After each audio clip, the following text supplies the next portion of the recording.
Hi everyone, it's Erkan here with Gill Tiney. Hello. And it's Friday the 22nd of December Merry Christmas 2017, and this is the absolute last JOP, Journey of Possibility, this year. So, welcome to the show.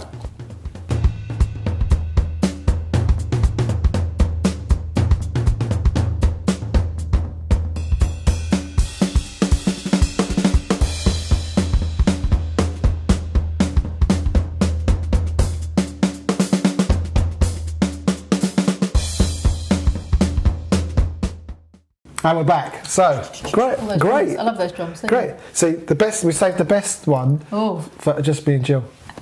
No guests. I think other people might object to that. They might do, but you can write in to leave your comment PO below. Box.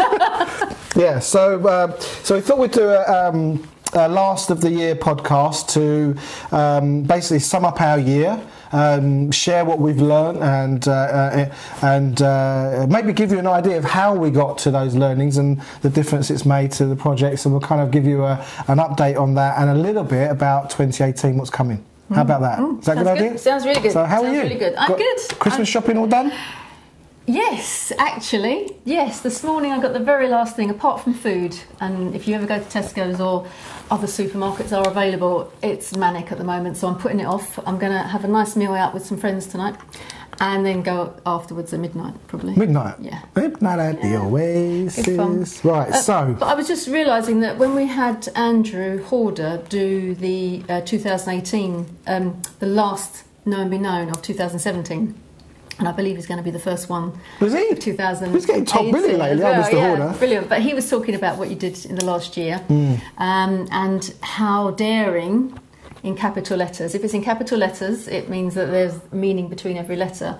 And part of the dare, D-A-R-E, was audacious and ridiculous. So he said, what are you doing? So if you're a collaborator out there and you go onto the Collaborator Facebook group, he has asked you, what are you going to be doing in 2018 that's audacious and ridiculous? So I think we should... To be honest with you, when he said that, I'm like, what it can't get more audacious and ridiculous than what we've already been doing this year. It's called BeCollaboration. Yeah, yes. I mean, really, and I've got to tell you, it's been an incredible year, absolutely stunning year, and I think what I'd like to start with is this.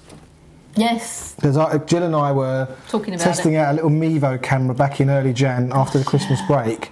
And we were talking about this idea of having our own, our own podcast.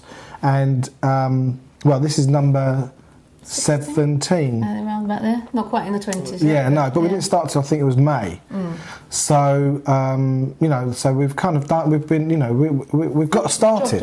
Yeah. And I think to me, what it's called Journey of Possibility is what it takes to keep things in reality, happening while it's not there yet.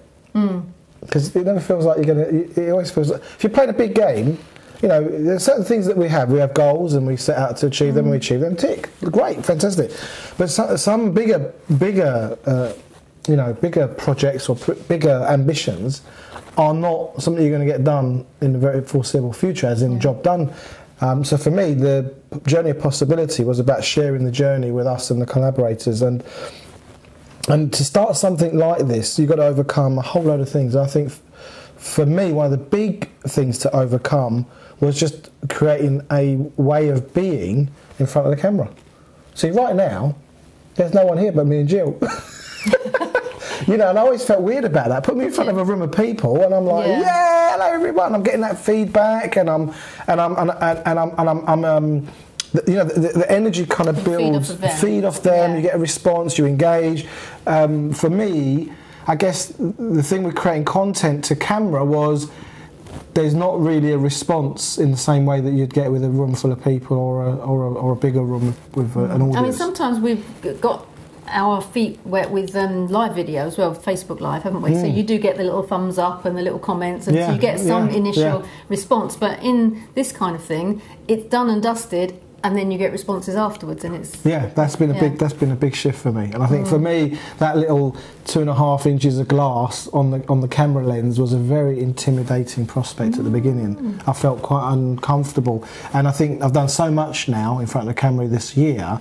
There's been a big breakthrough about how I engage with the audience, and just knowing you're there, knowing that you're listening, knowing that you're engaging, maybe you're having thoughts about it, you're agreeing, you're disagreeing. Well, I remember my dad used to shout at the TV, maybe you're shouting at this right now, get on with it, whatever it is. It's interesting. It's a really good point though, because a lot of people will have seen you do an awful lot of videos over this year for various different reasons, whether it be a Facebook Live or doing your running in the morning or all those kind of things, and this podcast, and nobody would have assumed that you would have said, I felt very uncomfortable about it. Yeah. So that's a revelation in itself. That's something you had to overcome. And a lot of us, me included, when people say, oh, you should do a video for this to advertise your next talk or your genius slot or your known be known or all those things, and I'm like, do I have to? So I can understand that I might not be interested in doing it, even though, again, I'm used to talking to people in the room, talking to strangers on a train, talking to anybody, anyone that will listen, really. But most people would not have expected you to say that. No. And they don't realise, I'm saying they as in you guys out there, don't necessarily realise that you can look at someone and go, well, they've got it made, they know how to do that. Or what I get is, oh, it's easy for you, or it's okay for you, and somehow there's a justification in why it can't be like that. Why it can't be like that for me, because there's something that they haven't worked out about overcoming something. I think in that there's a resilience. It's like, for me, it's easy for me in the sense that I've worked on the ability to produce breakthroughs, but every breakthrough is a breakthrough. So by very nature, it takes some kind of breaking up of the old identity to create something new. And the other thing I wanted to share about the experience of being on video this year, I haven't worked out how many hours of viewing there's been, but it's building, and it's quite interesting. And about a couple of weeks ago, I met someone. He said, "Oh, you're Erkan Ali."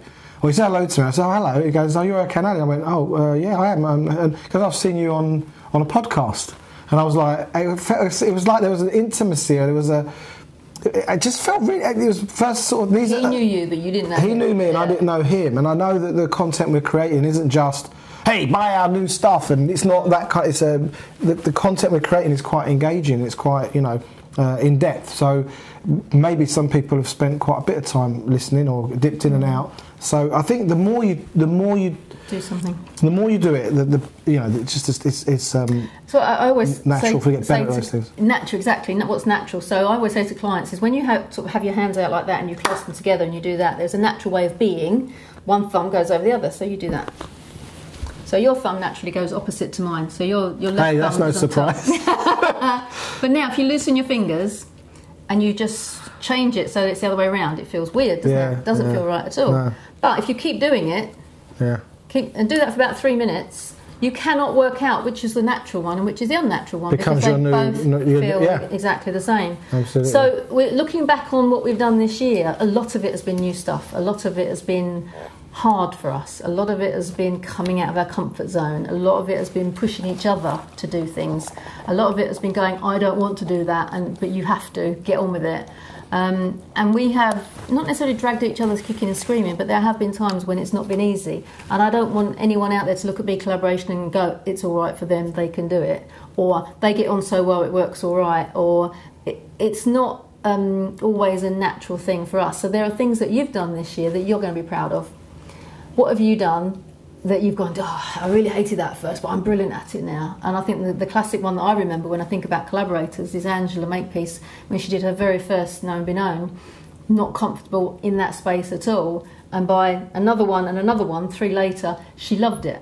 So now she has the confidence and the wherewithal to stand at the front of the room and not think twice about it. Yeah, but I think that travels, doesn't it? That confidence, or that breakthrough in being with other people when you're at the front of the room, gives you a different level of confidence when you're one-on-one, or when you're in a new group, or you're in a new environment, or you're with a new group of people, because somehow you've done this before and you survived, and you can do it again, and that really helps you. So imagine if someone stuck a microphone in my face and said, right, what's BeCollaboration about? And it wouldn't matter if it was radio, in fact, I play in the car. I have my iPhone playing random, and I do random, so it brings up things that I've forgot that I've, it just brings up different things. And it brought up this interview, which I haven't heard for ages. It was on radio. Remember, we had a radio interview about 3 years ago, and you couldn't make it, and I went on my own. So that was a bit daunting. It was my first radio interview.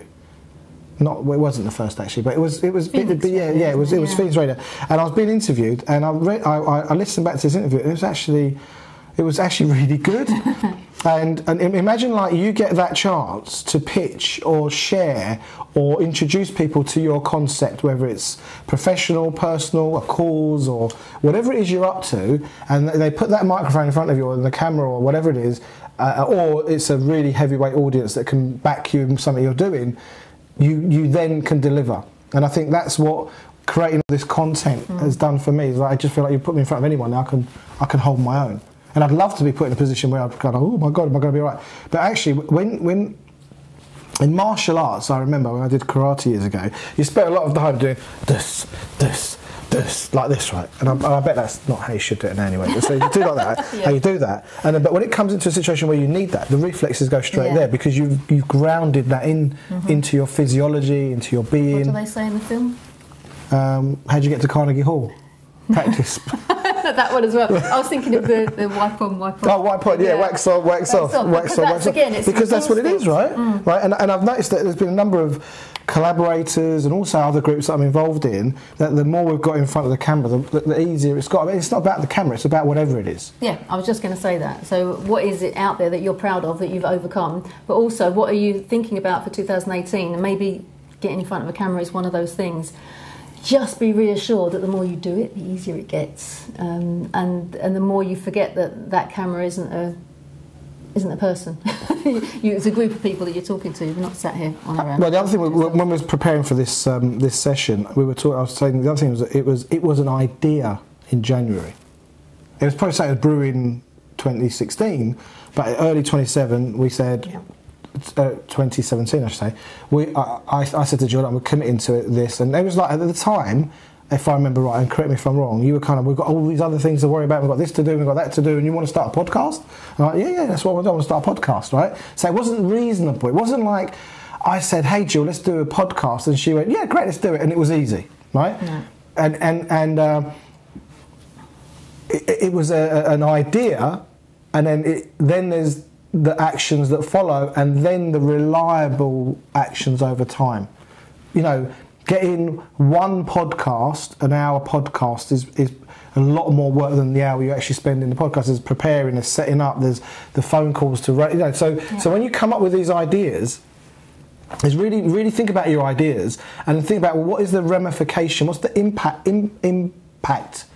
of this idea? Like, how does it have to live in reality?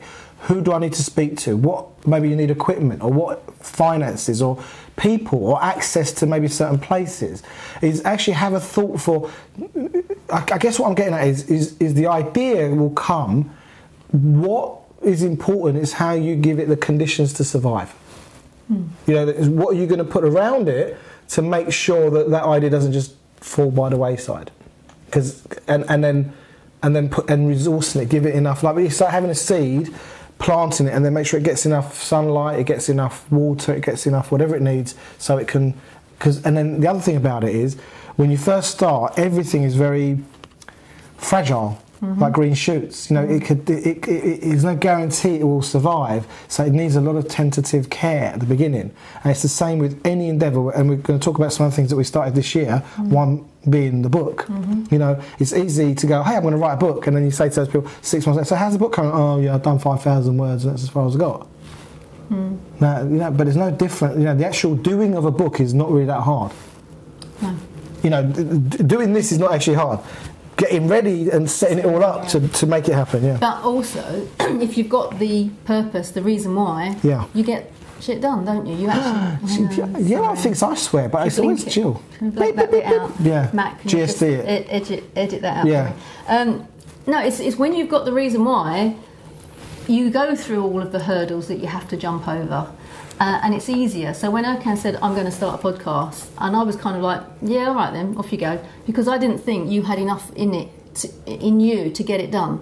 I didn't think the reason why was enough. But when we actually were cottoned on to one-to-many, i.e. you do this once and it's out there forever, it fired you up to get it was done. It was inside. You were driving it, weren't yeah, you? it was inside the commitment, and this is not about a podcast. I hope you kind of get that right. But it's inside the commitment of the bigger picture, and looking at this as an access to impacting, connecting with, sharing ideas with a bigger audience, right? Because the other thing was, I found that my old way of being was very comfortable in groups of people. But the thing was, it was kind of like 1980s model. I mean, not an 80s model, but it was a model I was very familiar with, very comfortable with, and felt very effective in that area.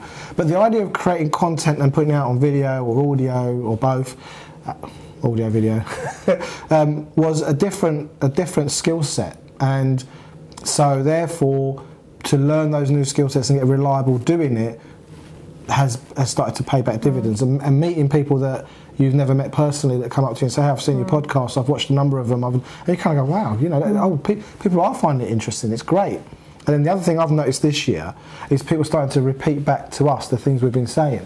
And that's fantastic. It's like a reinforcement of what you're transmitting is getting heard, and then it's being fed back, so you can go, yeah, that is what we've been saying, and people are hearing us. One of my dreams is to be able to go into a BeCollaboration group anywhere in the country when they're all over the place and just sit at the back of the room and watch the people and the audience and the community and feel like it was us at the front of the room. But it's not us. No. And then I just disappear again and go. Yeah, and no one knew you were there. Yeah. Anonymity, I love it. Yeah, exactly, because it's it's the conversation that's important, not the individuals in this respect, I suppose. So, okay, so that's probably that's where we were in January for sure. What else were we thinking in January last year, or at the beginning of the year? Well, we just got the journal out, hadn't we? And that was something that we had to instigate. We got those printed in January, February, I think we started. So it was introducing those to the community, and that was a lovely thing because people took to it quite quickly. They cottoned on that you're sitting in a meeting not just to enjoy it and sit back and go, that was lovely, thank you very much, but to actually go, what am I going to do with this, and how am I going to tackle it, and how is it going to benefit me, and who am I going to use to be someone accountable to, who can be accountable to me, how can I help somebody else to fulfil their actions they said they're going to take.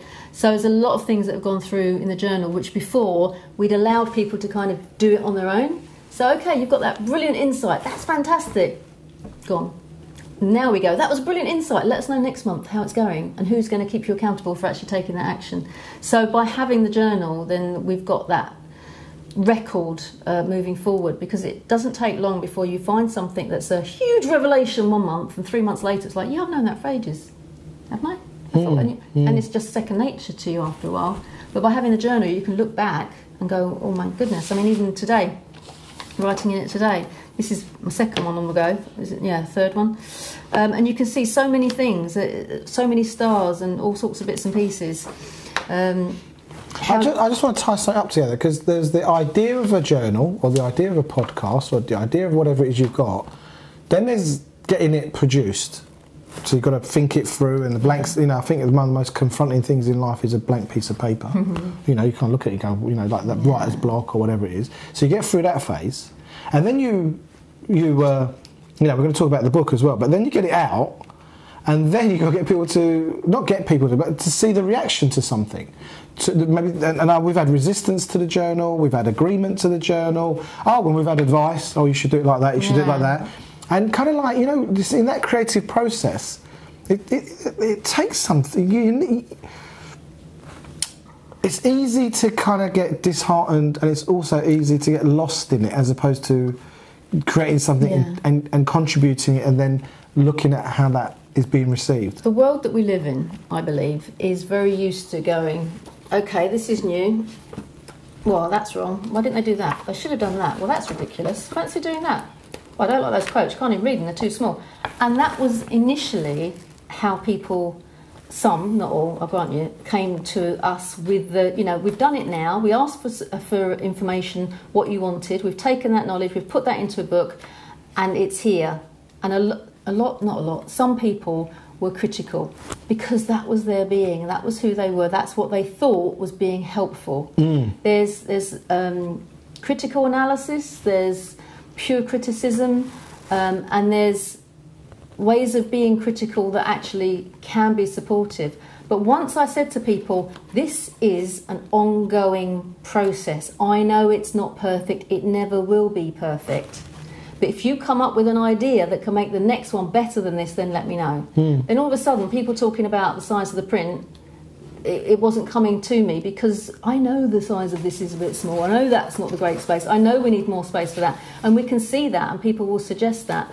But it's the new stuff and the bigger stuff. So when we do a reprint, there'll be more. But I think once people were aware that this is a collaborative project, this isn't just Gill and Erkan putting stuff together and putting it out there, then the tone and the support became, oh, okay, let's see what I can do to help. And I think that's a tip. That tips it, doesn't it? Yeah. Because there's one thing that is like people talking about, and by the way, I'm including me and I'm including you, and it's like having an opinion about something, and then there's having a commitment to something. Exactly. And opinions are fine. I mean, like belly buttons, we've all got an opinion, right? But what's really valuable is actually constructive way of. So sometimes when you create something and you share it with the people that you want to impact, and maybe you don't get the response you was hoping for, is maybe find different ways of asking the question. I appreciate your opinion, but if you were redesigning this, or if you were redoing it, how can it be of more value to you? How can I make it so you wouldn't leave your journal, or you wouldn't leave whatever it is you're creating. So really important to have that way of listening to people's feedback rather than actually feeling like, because sometimes you do things and they're not that great. You've got to get them out and then work it out. The first edition of anything is usually pretty naff, but it's a start. It's going past the blank page. It's getting something down. And I don't know about you, but whenever we've been faced with a blank page, I'd rather somebody come to me with I've done this bit. It's a one page. I've put 3 points down. What can you do? And then you can add to it. It's easier to add to something than it is to be the first person to put that mark on that piece of paper. Bingo. Bingo. I think that's really, really powerful. So that's January, February, March. Yeah. I think for me, going April, May, June, there was some a period of new people coming to BeCollaboration. Yeah. And some of those people have come and gone, and you wouldn't know they were there. And some people have come and gone, rolled their sleeves up and said, right, we're going to get into something. True. And one of the ways we've been operating is this idea of build it and they will come, or not the right or wrong, but the people that are that this conversation resonates with will show up. You've got to get your tune and keep singing it, and the people that are attracted to that will turn up, and we're finding that more and more. I think as we're finding our voice as well on these videos, on the live videos, and obviously we've been videoing ourselves in front of the room for quite a while, is the more it's like anything, the more you articulate something, that it seems like it's easier for people to hear, because you get better at it. You get better at it, and then they come and turn up and they go, this is actually really quite good, I want to be part of this. Great, that was what we wanted, for those people. So that's great. So if you're out there and you've got a project, and keep getting that, keep singing the song, you probably notice that you have to repeat yourself a lot. Yeah. And again, going back to the this or the wax on, wax off, the more you repeat it, the more the more grounded you are, say, maybe grounded in the conversation. So when you do get the opportunity to pitch someone or give them an idea of something, what you're up to, they can hear it better. I've noticed that definitely this year. We've tuned it up a little bit, I think, haven't we? Hopefully. And your test, yeah. Still don't get it. Right. The other thing, going back to March, was when the British Standard, we had our audit. Well, who loves an audit? Hands up. Well, you weren't there, I wouldn't go. I was just, I was, at least it was one day, not 2 days. And again, thank you, Andrew Foy, for keeping me sane through the whole thing. But again, the journal went partway towards getting us the accreditation again. And of course, it was the July, not long after, that the international standard was created. And it's just a formal process, I understand, for us to go from the British standard to the international standard 44001. And that, although it hasn't had a massive impact that we can point to and go, wow, that's happened because of the British standard, it is informing the way we do things. And we are slowly, for you left-brainers out there, we're slowly getting to our systems and to our structure and to our ways of doing things, so that we have a consistency. Now, it doesn't mean to say we can't collaborate and change things. It's always shifting sand, but we are slowly pulling it together bit by bit, so that we have what's the word? not consistency. It will come back to me now. Talking to Carol earlier, I was saying it's menopause mind. Your words go, what's your name again? I can't. What's my name? I don't know. But anyway, just why the bright lights? Just to let you know that the British Standard is part. You'll see it on the website. It's part of us being more professional, us being part of a wider. Outside organisations can look at us and go, oh, okay, they've got the British Standard. I think also with the advent of the start of the art and practice of collaboration programmes and courses that we're working on, when you start towards the bigger organisations and we turn up with that accreditation, it's a massive acknowledgement of what we've done in the world of collaboration. And one of the things that we're very passionate about is leading a global conversation, or being part of a global conversation of human collaboration. Yeah. That's what we've been talking about from day one, really. So what else we got?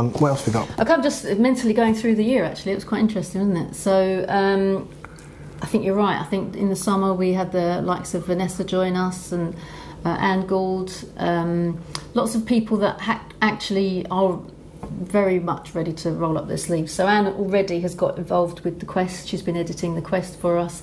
We had 3 issues of the Quest out in 2017. One more ready to go? Yes, hopefully before Christmas, but that's dependent on... But you could argue you've done 4 this year. Yeah, which was the plan. Complete. They're almost complete. There's just the front cover to go. Now tell me, I imagine editing and getting the Quest ready is quite an easy thing.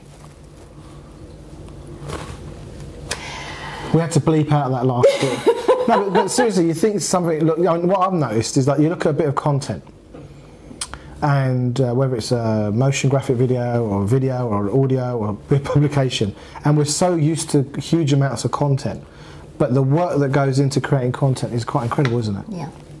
Yeah. What I'm present to is that a lot of the collaborators that have sent articles to us, one, obviously it's great for them, it raises their profile, it goes out to an awful lot of people, it's published on Issue and they pass it all out. We have social media and lots of retweets and all that kind of thing is happening. So they're raising their profile, hurrah for them. But they're actually on a learning curve as well, because I would say the majority of the people that have contributed have had their articles sent back and said, not quite good enough. So I'm really proud that they didn't just go, I haven't got time to do that, and they to be fair, I did say that, but you ignored me. But they sent it back again, and in some cases people have sent it back 3 times.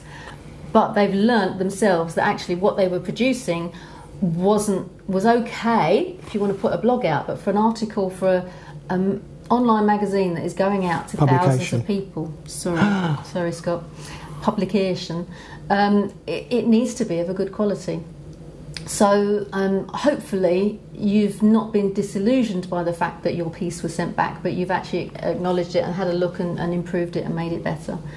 So but I think that's really valuable as well, because if you're running projects or you're waiting for other people to deliver content or work to you, don't be afraid to say, I need it better than that. I'm making a stand for something really good or extraordinary, or that represents everybody in the best light. And and I think balancing that with the opposite of that is trying to get perfection, because then you never get anything out. Yeah. So it's kind of going like, I'm standing for something better than it is now, or up in the game, but also it's no good in your laptop. It's got to get out there at some point and to be criticised and talked about, and, because otherwise you never move forward, do you? No, absolutely. Is that fair enough? I think so, but also the other side of the coin is when people go, yes, I'll do an article for the Quest, and then they don't. Still waiting. And then you nudge them, and they don't. And you nudge them, and they don't. And you nudge them, and you're like... So it's understanding when you commit to something, and we're both at fault as well. I'm not saying I'm perfect at this kind of thing, but when you commit to something, actually do it. Actually, don't let anybody chase you for something that you've given your word that you're going to do. And if you say to them, when do you want it by? And they say, in my example, I usually give you a month to do something that should take an hour. They've had a whole month, and they say, oh, is it right if I do it next week? Okay, then do it next week. So you're having a bit of a complaint here. It is a little bit of a complaint, but it's an acknowledgement that... Yeah, but can you see how the effect of not doing what you say you're going to do for other people has an impact, doesn't it? Because I imagine you may have an impression of somebody, and then if you keep chasing them for something, you kind of wonder, maybe your impression of them would shift, rather than, actually, you know what, if someone asked you something, you just did it, there'd be no drama, would there? You're just going to get it done, it's done. And of course, when somebody doesn't do something, what do? You end up making a story up about them, don't you? Oh, they don't care, they're irresponsible, if they're like this for the rest of their life, and all these blah, blah, blah, Of course, blah. you would never do that, though, but some people might do that. You could. You could do that. You could. But what I'm saying is the whole thing doesn't turn it into a really pleasurable experience. It turns it into something kind of slightly different by the time you get it. So again, watch out for that, you know, and if you're, you know, if you're going to, and this is all in the spirit of what's possible, but also in the spirit of collaboration, because to collaborate is the very essence of it is you're going to engage engage and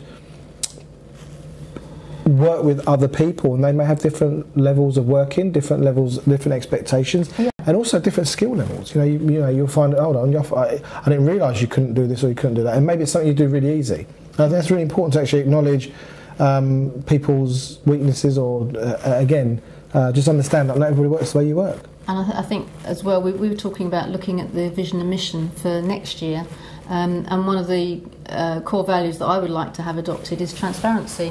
So when you're open about things, it's like, well, I would love to write an article, but actually I'm a little bit nervous about it, or I'm not able to do that, or again, I'd love to do a known be known, but I've never presented at the front of the room. Whatever it happens to be, if you're transparent about it, and it's like, well, I can do this, and I'd love to do this, but my time is really limited. So all I can promise you, I can get it to you by this date, rather than 2 weeks' time. That's fine. All of a sudden, the pressure is off, and people know where they stand, and it makes it a lot easier. Okay, what else have we got on our list, Gill Tiney? Aha. Well, I like the fact around about the summertime, just after August, we resurrected, if that's the right word, from the dead, guiding lights. Resurrected? Resurrected. Re-engaged? Yes. I think the concept of the guiding lights.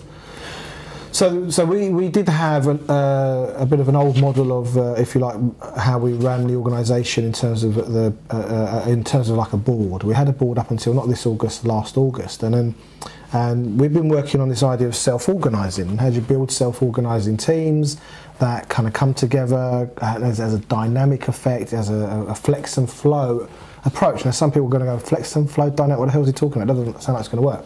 Exactly. Inside an authoritarian structured model, that sounds like chaos. But think about it. Imagine you, as a facilitator, you may say, right, everybody, we're going to have a picnic. This is the date, this is the location. Bring your best dish, bring some toys, go. And people will just start going, what are you going to bring? What are you going to bring? I'm thinking of bringing a salad. I'm going to bring some dessert. Oh, I'm going to bring some blah, blah, blah, blah, blah. I'm going to bring drinks. I'm going to bring blah, blah. And it kind of just starts to create its own life. It starts to have its own momentum. It starts to get its own energy, yeah, for sure. So in terms of taking on the organising, the top end of, not the top end, but the I won't say top, I don't like the word top, because again that kind of gives it authoritarian, but the leading of the organisation. I had this idea of that everybody has an illumination. We illuminate different areas, we have different insight, and we use an image of 3D image where we kind of shine light this way, shine light that way. And everyone has a different way of illuminating a subject. And also from your point of view, you'll see different aspects of this. So for example, if you look at this mug from that angle, you'll see the handle and you'll see the bee. But if I turn it like that, you might not see any of those. And then like this, the bee's disappeared, you've got the handle back and you've got a different message. So having the different perspectives, having that different illumination gives in a coordinated, free-flowing way, allows us to guide the organisation forward from a point of view of people contributing to that experience. So that started recently. We had our first meeting, a couple of months ago? Yep. Then we had a second meeting here last week. Yep. So that's building momentum. Andrew Foy is heading that up. And again, I've got to say, Andrew's taken a very kind of there but not there kind of approach, I think. I don't know if that's going to be a surprise to him, but it's like almost like it's been overseen rather than, right, everybody. Yeah. It's kind of very light touch. No authority. No. It's not. Yeah. Yeah, which is again, it's a bit weird. So, who's in charge? Off we go. You've got to be careful, Andrew, because I end up I'd jump take in. over. If there's a little space, I'm in there. Invite Flynn. So that's coming on. Are you excited about that? Actually, I'm excited about people that. that are getting involved in the right heart-minded space, and I'm looking forward to see how that develops, because it's going to be a doing place, isn't it? Yeah, as place of action as well. Can I suggest we go to a commercial break? Yes. Yeah. Commercial break. Coming up now. Okay, we're back from that little break. Fantastic. Okay, well, what's next? What's been happening? Well, we've had new members, we've had the Guiding Lights. Oh, hello, we wrote a book, didn't we? That was quite fun. Jill, I think this is brilliant. Thank you. I'm really proud of you, and I'm really proud of the work that we've done and the story you've told about the BeCollaboration story, and we've called it Making of a Movement. You know, this idea of building a collaborative thing. I love it. It actually feels nice. It's in Matt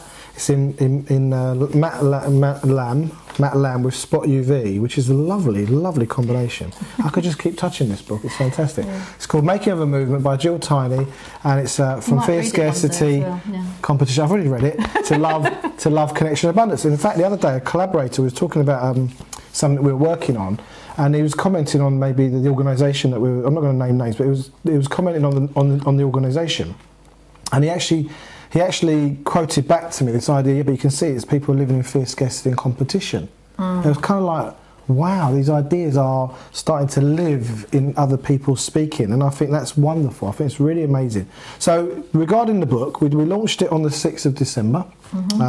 Feels like ages ago. There was an interview between Jill and Alistair Ross, which was it was supposed to be 15-20 minutes, and we ended up letting it go into 40 minutes. We just let it go. You let it go into 40 I let it go because it was such an interesting conversation, and there were really good questions that Alistair was asking. So that'll be out soon. It's Matt's just editing that at the moment, and that'll be out.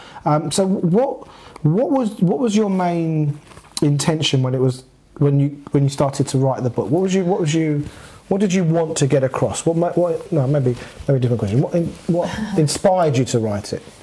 I think we spoke about this on the last podcast a little bit, but it's basically I knew that when a guest of ours came and wanted to become a collaborator, and then they joined, there was so much we wanted to tell them, and you can't fill it all in, and they pick up stories here and there, and I just kind of wanted them to know the last 4 years, and this was the quickest way for them to do it.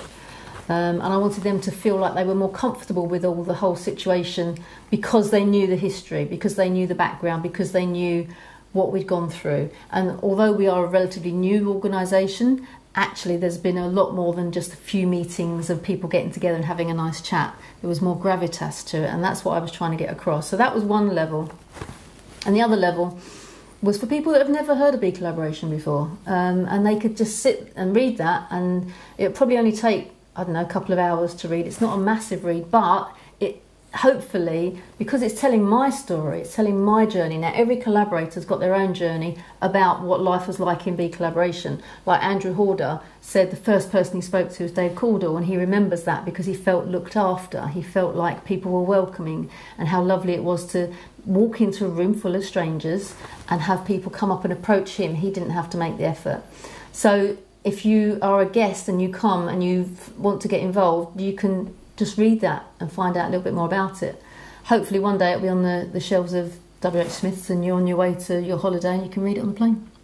That might be part 2, part 3, part 4. Yeah. The other thing I liked about it, although you wrote it, you also, I don't know how many people you asked, but it was about 6 or 7 other collaborators to share their experience, which was really great. And you asked me to write some bits, which I was because I don't find again. I'm getting used to being in front of the camera now, but that was new for me at the beginning of this, well, not new, but I took on another level of it at the beginning of this year.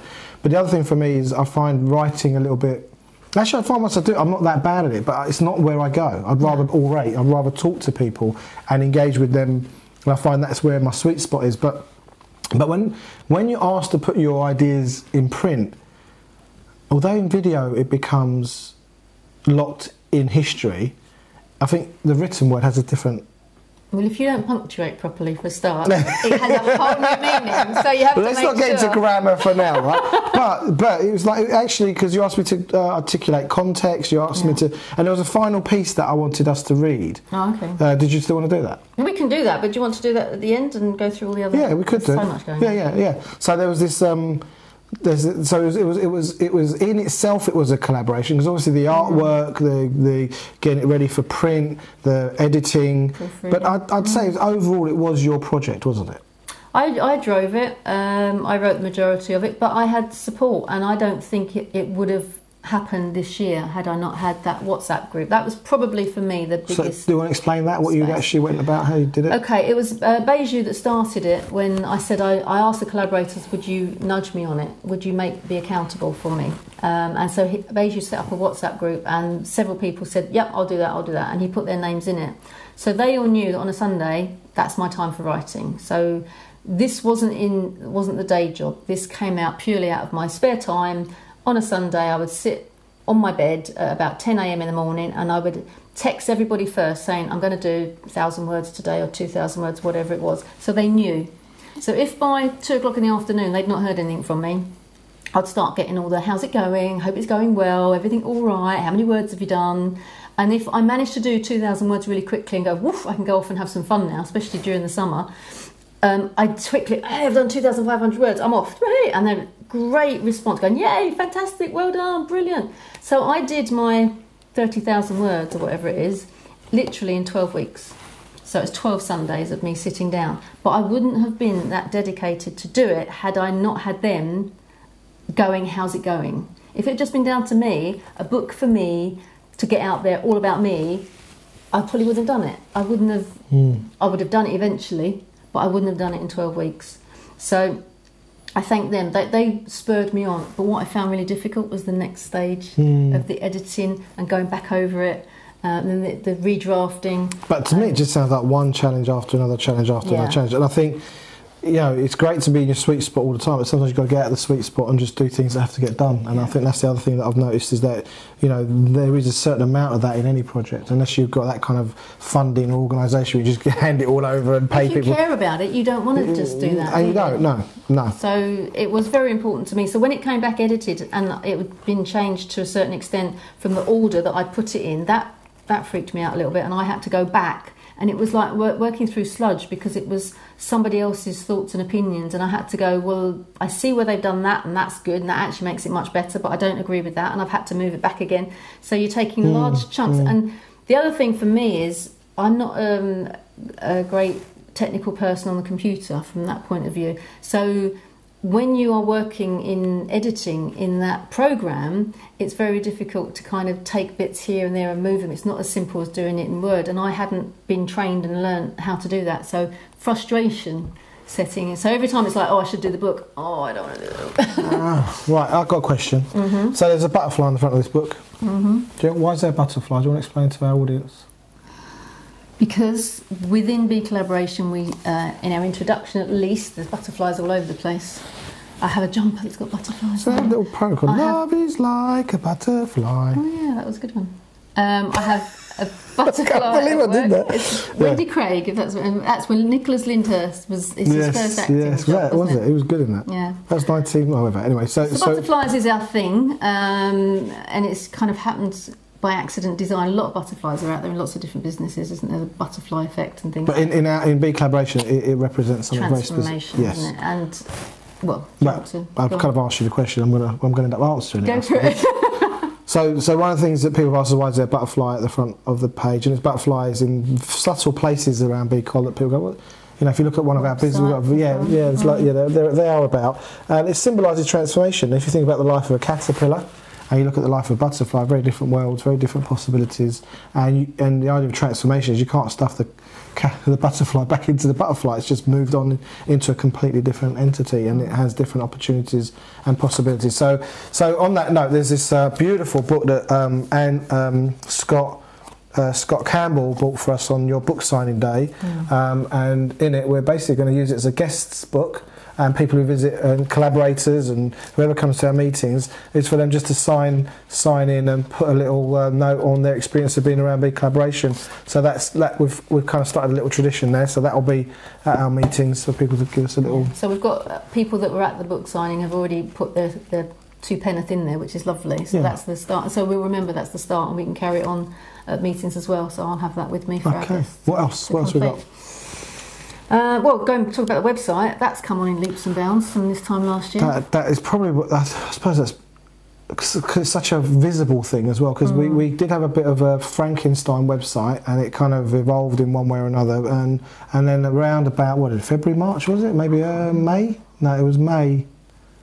I think it was May, because the old website's hosting was going to expire in a week. That's right. Yeah. And then Kay Westrap went, right. Well, she actually started to say to me, "What are we doing with the website? It doesn't look very good. Is it okay if I help with it?" Like, as in asking permission. I thought she was like, and I think she was very courteous and very thoughtful. She didn't want to step on anyone's toes. She didn't want to get anyone get upset that she was trying to criticise it. But basically, long story short, is that we could do better than this, and she was happy to support that. And within, I think we sat down and she did it all. We just aided it, and the website was done within a week.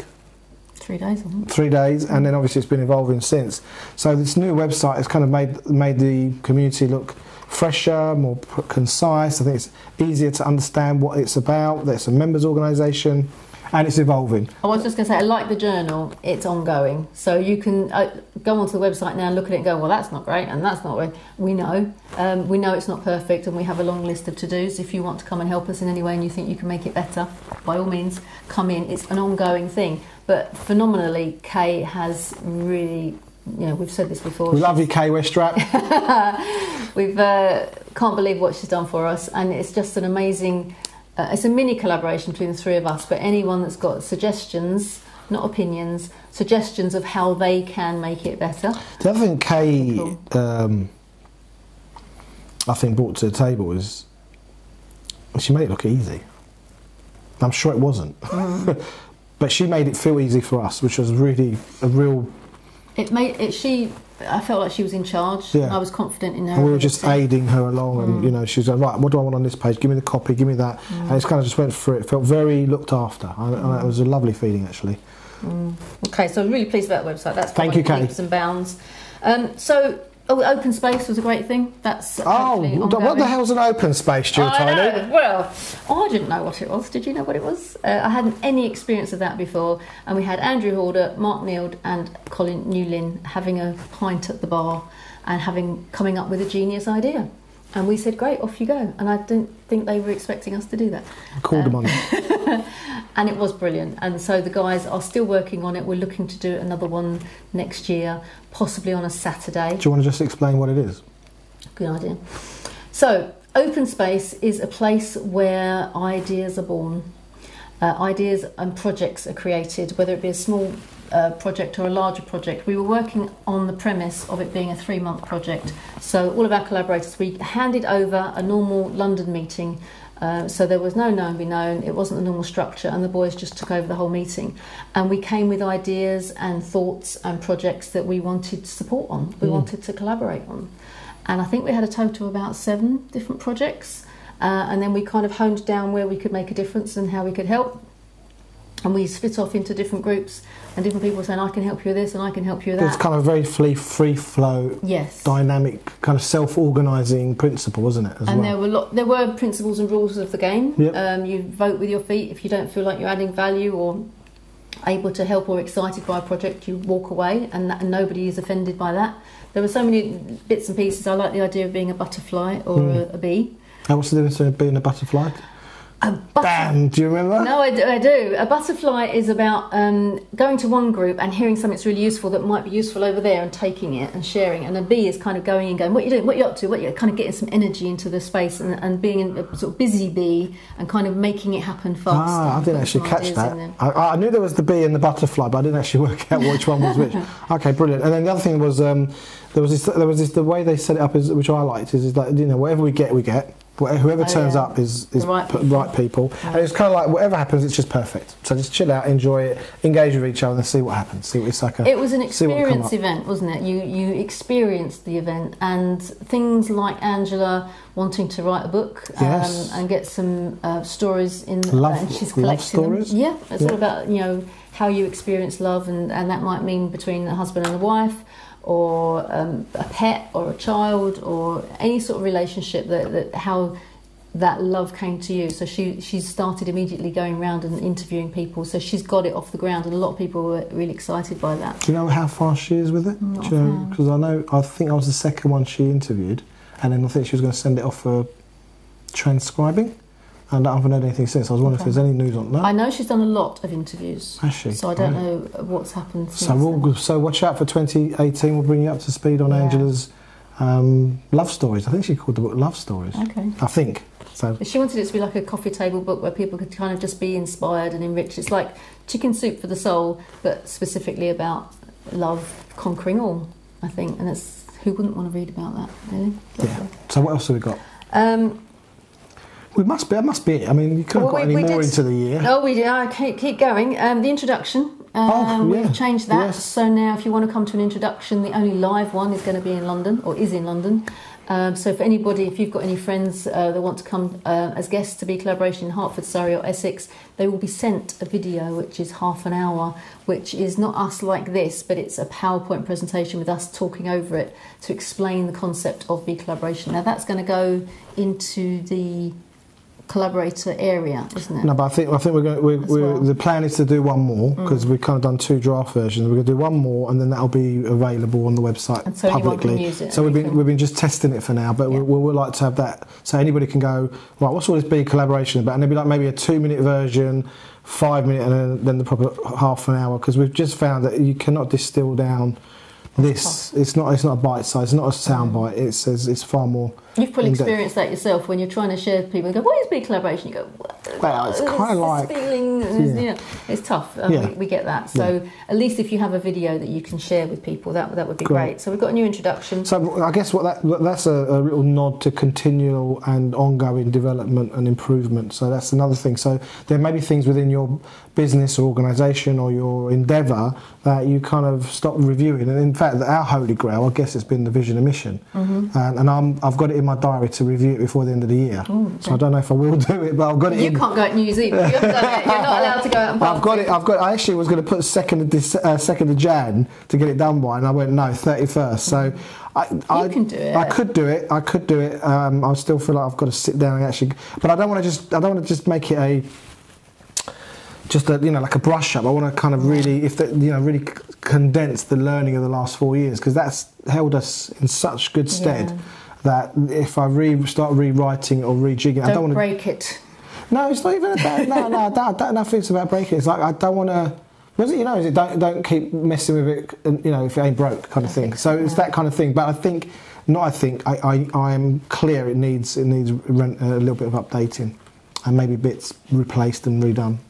So don't be afraid to throw stuff away and start again, I guess, because your holy cows can become the very things that are holding you back. Yeah. From that point of view. Indeed. Okay, so what else? People too, maybe. Not that I'm going to get rid of you just yet. See, spiteful. The other thing is, at the end of the year, Chris Sherlock suggested to us that we should be considering going for funding in order to grow this wonderful organisation. We have considered it many, many times before, but this seems to be the closest that we have come to actually getting our arse in gear and getting it done. And as a big thank you to him, really, publicly, for spending time with us to show us how and what's needed, what's required, and to have somebody else, when we share everything that we are planning for and go looking 5 years hence, 10 years hence, and for him to sit here and get so excited by everything, it just confirmed to me that we're on the right track. Now, we know we're on the right track, but it's really good when someone else gets as excited as we are. I'll tell you why I'm really pleased with that, because one, I really respect Chris. So if you're going to get people to look over your projects, get people that really can add something. But the other thing is he's relatively a new collaborator. So I think he came in June. So he hasn't been around long enough to be positional about anything. You know, he's still kind of open-minded, he's learning, he's finding out stuff. And to see the value in what we're doing to the extent that he'd put 2 days aside with us with a view to what's possible. And actually we all came away like going, wow, we're all impressed with that. Yeah. So that was fantastic. So thanks, Chris. We love you, man.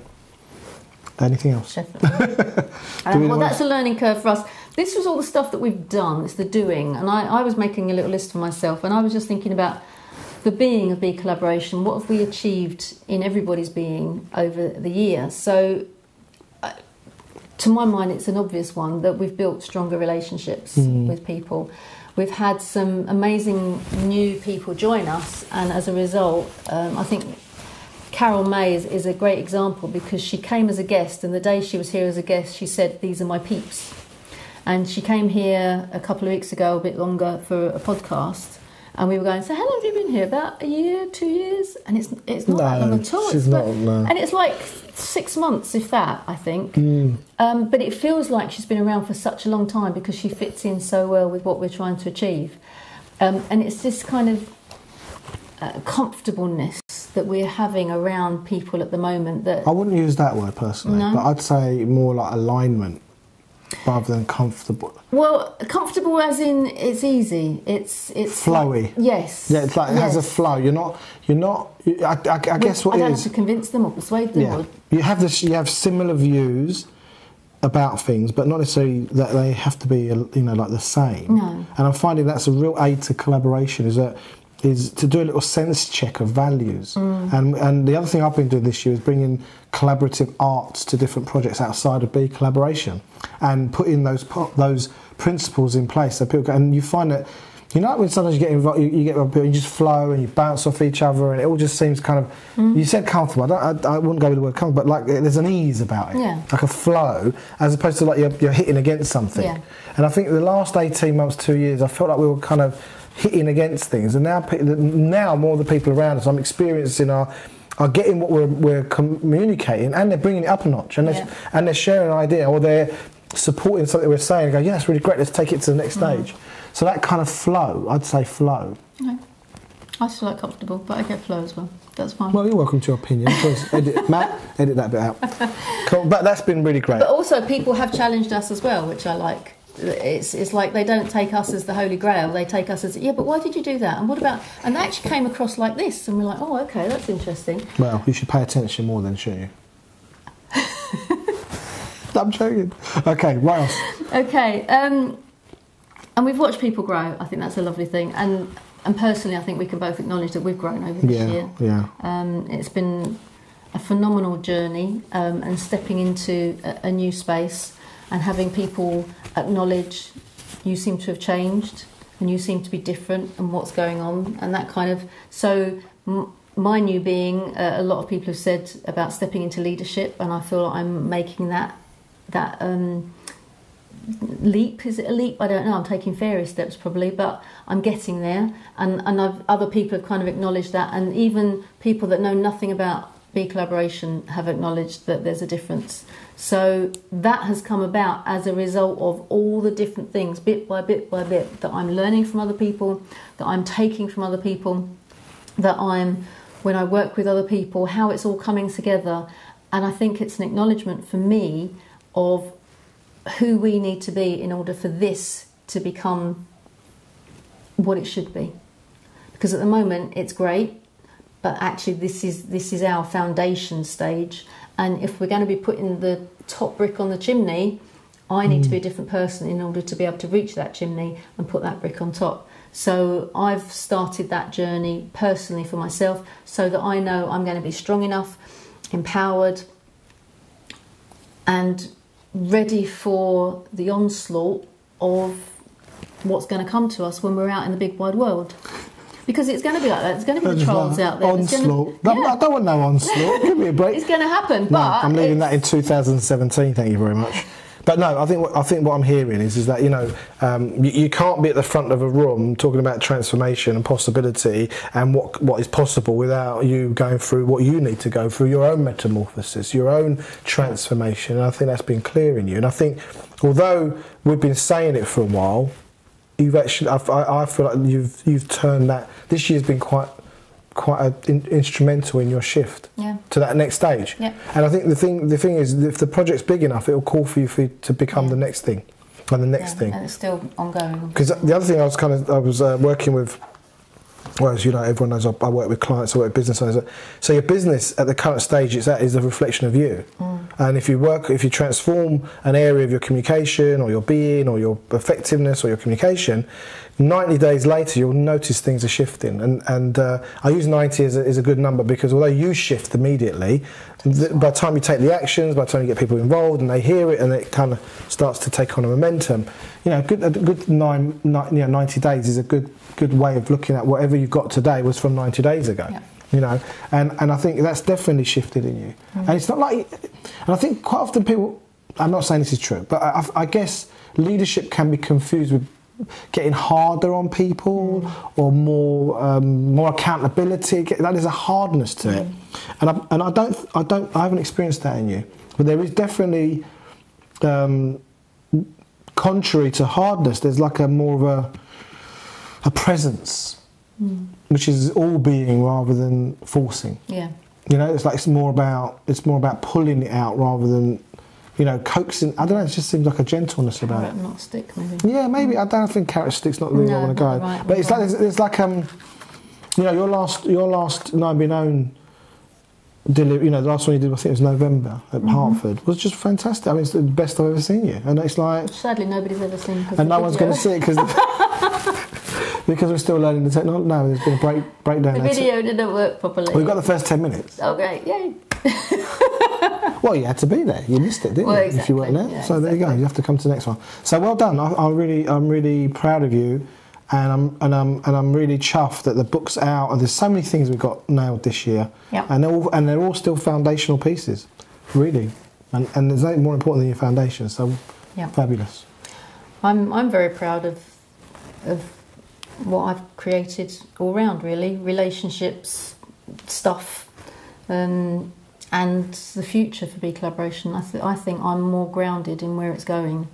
And I've said this to one or two of you already as collaborators, that when I have a vision and I can see it, it happens.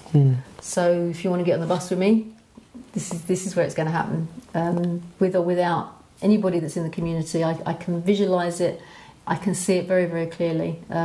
Don't know when, haven't got that quite worked out yet, but that's the fun part, because we're on this journey together, and I just love every day. I love every day because this is an amazing opportunity. And when we get there, whenever that is, wherever there is, we can then share with other people how to do it for themselves too. So there's so much learning and so much to share with people. It's unbelievable. But day by day, I keep saying to you, I just had another perfect day. What a great day. I know what my perfect day looks like, and I'm creating it again and again and again.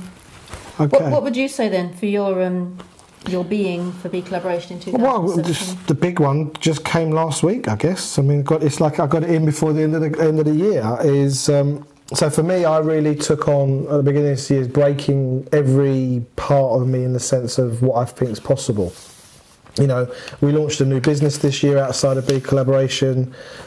We've taken BeCollaboration to, I've taken other projects to the next level.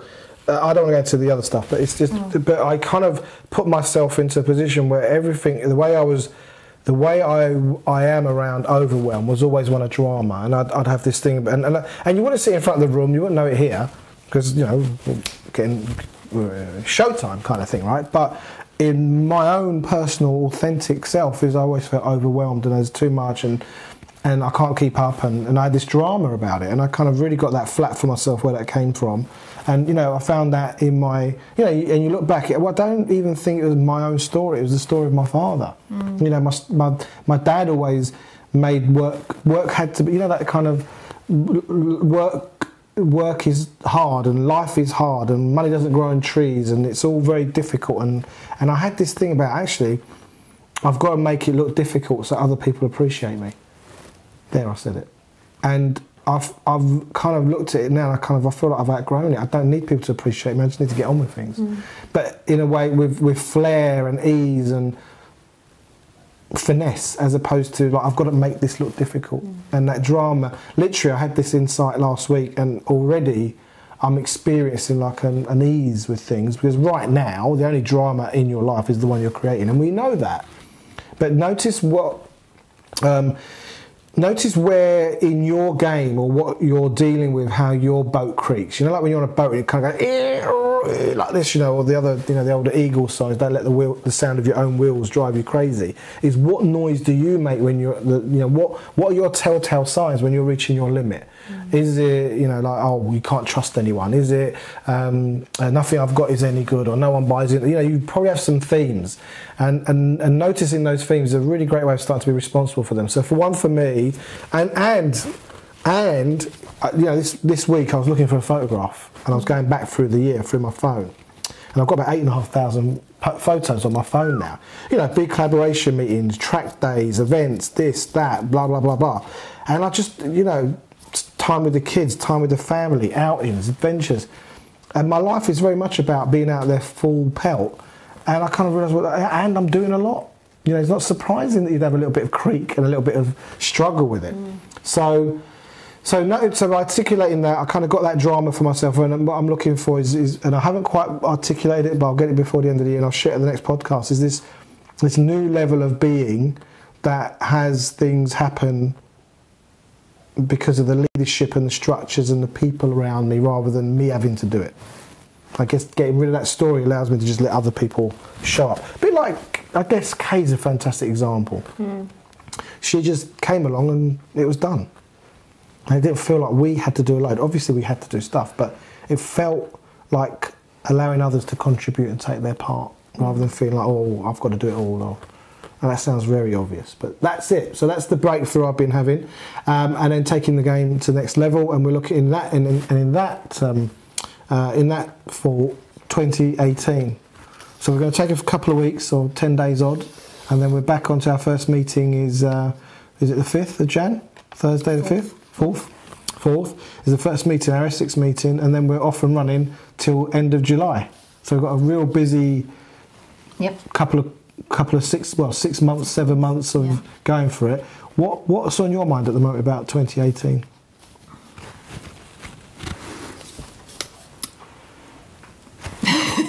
So you went from one thing to the next, and I was still back in where you were with Did your you want to comment on that? Yeah, I was. It's gone. We'll get back to 2018.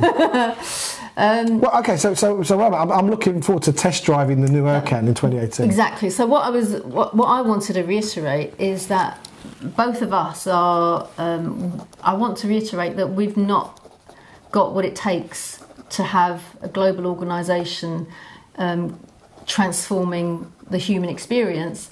But we know we're getting there. So I can see how I've grown in the last year. I can see how you've grown in the last year. But both of us are not content that that's it. There's going to be another glass ceiling and another glass ceiling, and we keep on going. And that's why we are, as buddying up with somebody is really useful. When you're with someone you trust and they tell you you should be doing this, you listen to them. And you don't necessarily agree with them immediately. Sometimes you disagree, but you listen and you evaluate and you take it on board and go, okay, that might be a possibility. What can I do about that? So I think we both know that we have to keep pushing each other as well as pushing ourselves without creating a drama about it. So, and again, that's part of being unreasonable with our collaborators. When we see a collaborator that could be better than they're currently being, then we want you to trust us to be able to say it in the right way so that you can hear there's possibility for you to grow. And you know who you are. I reckon, so I consider Jill is talking to you.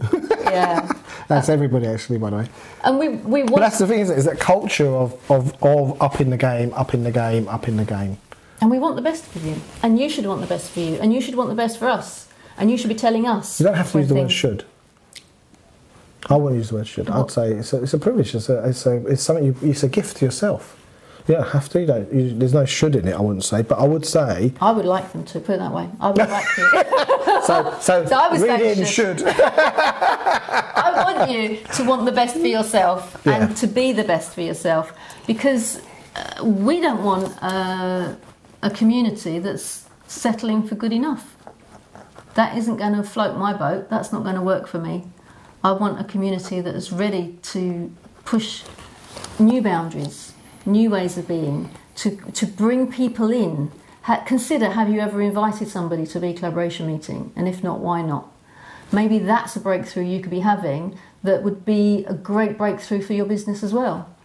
Maybe you're not good at ringing up the prospects that have come into your eyesight and gone, do you want me to work with you? Because that could be the best thing that your prospect had heard, but you're maybe a bit nervous about making that phone call. Well, practice on inviting people to BeCollaboration as though it were your client, and make that breakthrough, invite people to BeCollaboration and see what could transform in your business. So there are lots of opportunities to learn at very many levels. And sometimes you don't know what you don't know, because it's right in front of your face, and it needs someone to say to you, stop being such a drama queen. Oh, stop it! So, on that note, I guess for me, that's fantastic. I mean, if there was an audience, we'd give you a little... Thank you. Well done. I guess for me, the big thing next year, in 2018, is funding. Yes. And off the back of funding, we're going to create programs and curricula, online, offline, new programs, one of the things that we're really interested in is creating a studio where we can create more content, and collaborators can come in and create content. We want a base. Yeah, we want a base and office. So there's a load of things that are going to come in. Early doors, we've got a long way to go yet, but we're very excited about it. So that's what I'm looking forward to. And I guess with this new level of, we're building on top of everything. So in 2018, we'll have all this in our arsenal, and every year we've got a new set of assets within the organisation, and I'm really chuffed. I think it's been a fantastic year. I think we've really pushed boundaries. There's always more to do, and there's always disappointments, and there's massive triumphs, and I think that's what makes it so interesting, is to take it in a full mix. And I think getting the book done, massive achievement this year, Jill. I think it's fantastic, next year we will have the resources to support the next stage. So wouldn't it be nice when we're doing this podcast this time next year, we'll be in our studio, we'll have a live studio audience. Do you remember Cheers? It's like Cheers is filmed in front of a live studio audience. Yeah. So at the moment we've got an empty kitchen behind us, behind the camera. So anything else to say before we sign off? Anything else? So 2018, I'm excited for 2018, for all of you that are joining us on this journey, for all of your businesses that are going to grow as a result of connecting up with some amazing people, because you are awesome. All of you are incredible with your dreams, your aspirations, what you want to do, and if BeCollaboration can help you to achieve those, then that's what we're here for. We want to help each other along the way, every step of the way. We were talking before we started this podcast, and you said rewards come in small parcels. Is that what I said? Yeah, and I think that's quite apt, considering it's Christmas and we're off giving people gifts all over the place. And your rewards can come in the tiniest of ways, and it might be in a BeCollaboration meeting, it might be chatting to a collaborator, it might be a business opportunity. Who knows where it's going to come? But look out for it. Be on the watch for all these wonderful things, and I think 2018 is going to rock, and I can't wait for this time next year to look back and go, whoa, look what we did. Yeah, exactly. So I want to say thank you for being out there. Thank you for supporting the JOP, Journey of Possibility podcast. We know that we're being heard, we know we're getting great feedback, and if you want to be on the show with us, collaborators or other guests, I don't know. We'll make a space. You can come and join us. So I think this will just evolve, and this has improved over the year, hasn't it? The equipment, the setup we've taken it all to another level. So that's again another step forward. And on that note, Matthew Woods has been. Oh yeah, thanks. Matt, I love you, man. We love you. You're awesome, and we couldn't do this without you. You've been, not just editing and production, but he's been part of the whole. Putting the equipment together, and we do a lot of other things elsewhere as well, and I think he's just a total amazing superstar. So and last but not least, I think the last word has to go to our families, my wife Arzu and my two daughters Tyler and Senna.